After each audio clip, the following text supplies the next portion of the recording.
Atenção! Começa agora uma teleaula de Biologia do Ensino Médio. Você vai assistir a teleaula de número 20. Bons estudos!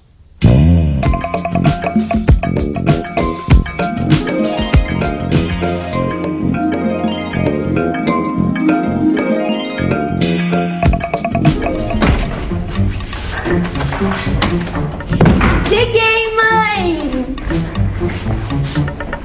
Filha, meu Deus! O que foi, mãe? A pele do seu rosto, o que aconteceu? Ué, nada, só tomei um solzinho. Solzinho? Pelo jeito que está o seu rosto, você não deve ter saído debaixo do sol. Eu não disse pra você levar um filtro solar? Ah, mãe, só queria ficar bronzeada. Oi, você usa filtro solar ou bronzeador? Eu uso filtro. Por quê? Porque como eu tenho a pele clara, né, eu tenho medo dos raios solares.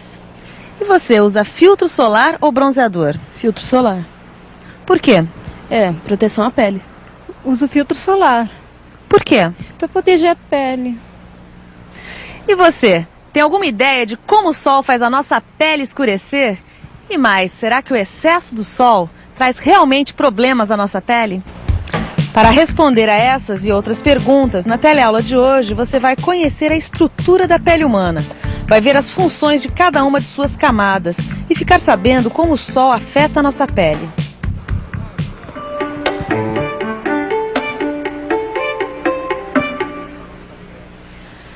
A pele é um dos maiores órgãos do ser humano, chegando a pesar até 16% do nosso peso total. Por exemplo, uma pessoa de 70 quilos pode ter uma pele que chega a pesar até cerca de 11 quilos. Mas será que a pele é só essa camada visível? A pele humana é constituída por duas camadas, a epiderme e a derme. A epiderme é essa camada aqui que nós podemos ver, olha, mais fina.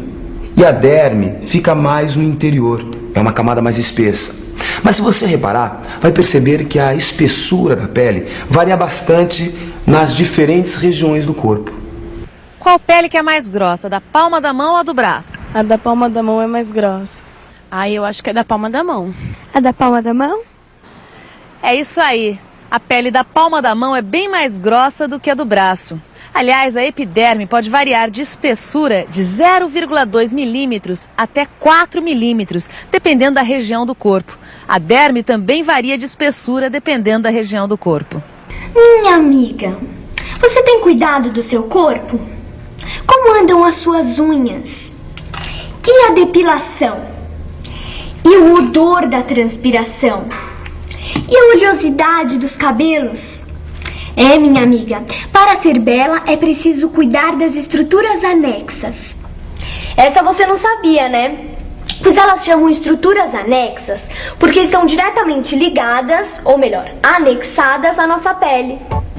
São as unhas, os pelos, as glândulas sudoríparas e as glândulas sebáceas. Elas têm grande importância nas funções exercidas pela derme e pela epiderme. Agora que você já sabe quais são as camadas da pele e as estruturas anexas, vamos conhecer melhor a epiderme, que é formada por 3 camadas básicas. A camada córnea, a camada espinhosa e a camada germinativa.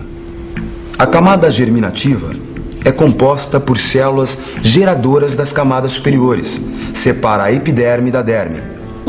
Ela é formada por uma linha de células com intensa atividade mitótica, ou seja, está em constante divisão celular, já que sua função é justamente formar as camadas mais externas da epiderme.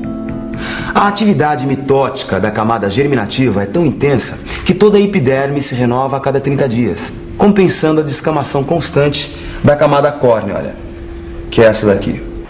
Por que será que a água não entra e nem sai do corpo pela pele? Bom, dentro do corpo existe muita água, que só pode sair da epiderme através dos poros das glândulas do suor. A parte da epiderme que impede a saída da água do corpo e impede também que muitos compostos entrem nele é a chamada camada espinhosa, que é a camada intermediária da epiderme.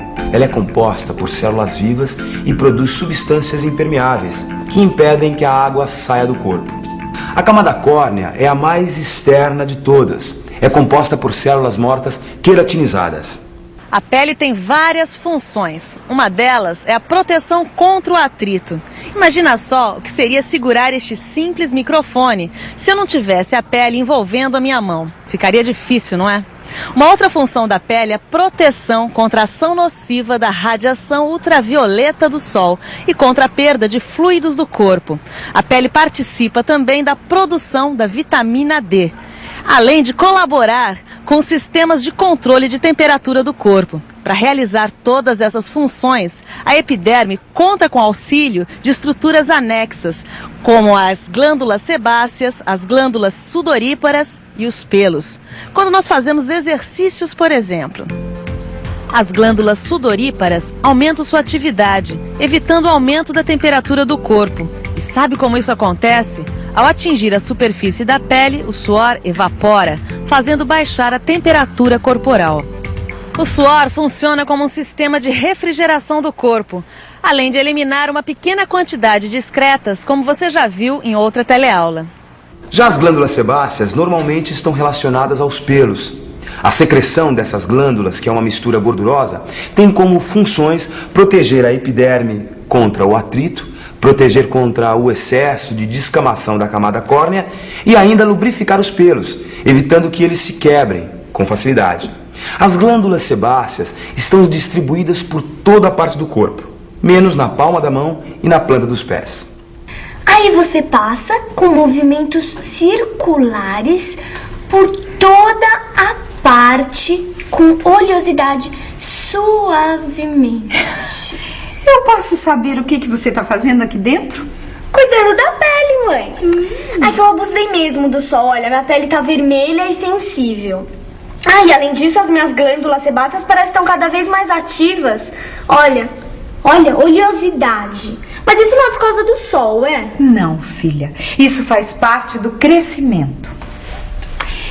Como você já viu em outra teleaula, a atividade das glândulas sebáceas é bastante influenciada pelos hormônios sexuais, assim como também a distribuição dos pelos pelo nosso corpo.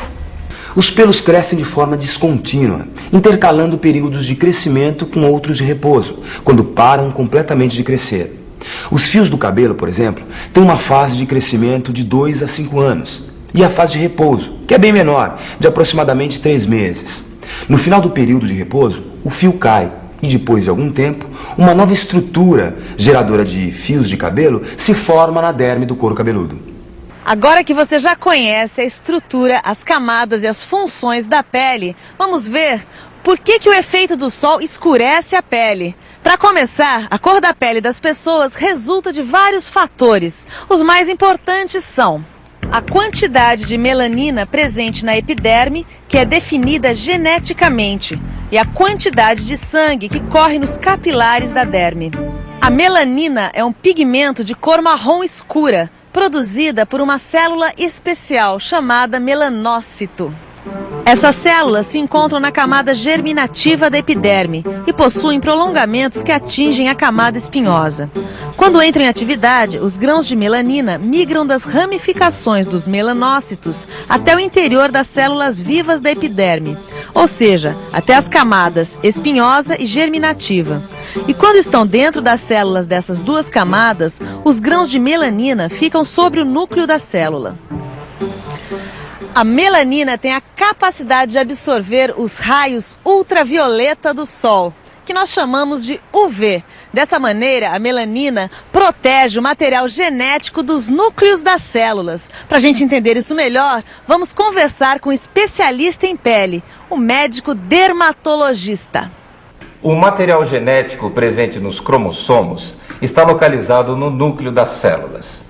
Esse material é sensível aos raios UV do Sol. Os raios UV podem alterar os cromossomos e levar a célula à morte, ou então alterar as funções das células e provocar assim um câncer. O câncer é uma doença provocada pelo aumento acelerado do número de células que não cumprem mais as suas funções normais dentro de algum órgão do corpo humano. Existem 2 tipos de cânceres de pele: o carcinoma, que atinge as células da camada germinativa ou da camada espinhosa, e o melanoma, que afeta o melanócito. O melanoma é menos comum, mas é bem mais perigoso porque ele pode atingir outros órgãos do corpo. Quanto maior a quantidade de melanina na epiderme de uma pessoa, mais escura será a sua pele. As pessoas negras, por exemplo, já nascem com a capacidade de gerar grande quantidade de melanina. Bom, Flávia, chega de namorar o espelho. Que tal você arrumar o seu quarto, hein? Quarto? Ah, mãe, mas eu tô toda ardida, olha. E por que não usou um protetor solar? Olha aqui, eu te avisei. Falei pra você levar um filtro solar. Você quer saber de uma coisa? Você teve a sorte, porque com essa pele clara que você tem, você podia ter ficado cheia de bolhas. É isso mesmo.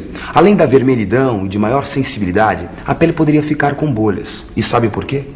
A queimadura das áreas superexpostas ao sol ocorre porque há um aumento da temperatura da pele, provocado pela radiação solar e pela ação dos raios UV. E mais, essa radiação também provoca a danificação e a morte de células epidérmicas. Para reduzir o aumento da temperatura provocado pelo sol, aumenta a liberação de suor. As células epidérmicas mortas liberam toxinas, que causam uma inflamação. Para eliminar essas células, há uma dilatação dos vasos sanguíneos da derme. A dilatação dos vasos sanguíneos superficiais faz parte do processo de defesa do organismo, desencadeado contra as toxinas liberadas na pele. Filtro solar e roupas que cubram a pele. Com essas providências, você está impedindo que as camadas mais profundas da pele recebam uma dose excessiva de raios UV. Os protetores solares industrializados possuem substâncias capazes de absorver a radiação UV. Os filtros possuem uma numeração que indica o tempo de proteção que eles oferecem. O número 8, por exemplo, olha aqui, ele indica que protege o dobro do tempo do que este outro aqui, ó, com o fator de proteção 4. Quanto mais clara for a pele da pessoa, maior deve ser o fator de proteção, já que também aumentam as chances dessa pessoa ter um câncer de pele. Vejam que para cada pessoa negra com melanoma, nós temos aproximadamente 15 pessoas de pele clara com este tipo de câncer.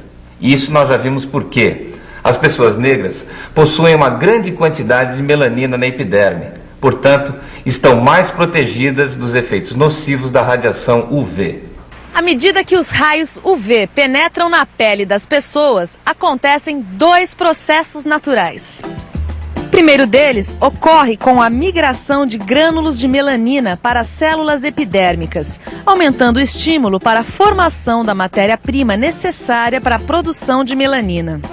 Com o aumento da produção de melanina, a pele fica mais bronzeada. Com a retirada desse estímulo, ou seja, quando a pessoa para de tomar sol, a produção desse composto volta ao normal e a pele perde o bronzeado.